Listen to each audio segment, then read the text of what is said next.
পরেশ মামা বলেছে কি একটা কাজে আমাকে লাগিয়ে দেবে। বাল দেবে, ওই লাগিয়ে দেবেটাই ঠিক, ওটাই পারে।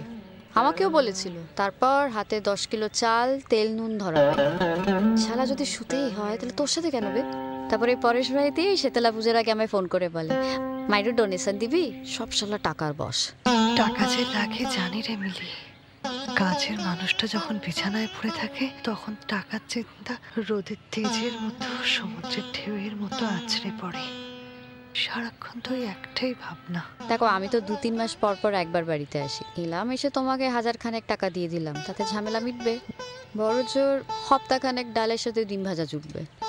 তারপর ও শালা, কি গ্ল্যামার রে!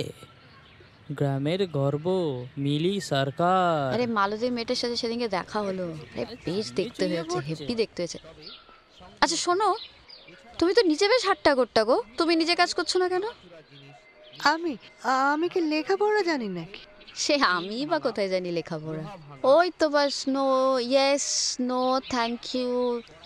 লেখাপড়া না, কাজটা হচ্ছে পড়ার, শুয়ে পড়ার।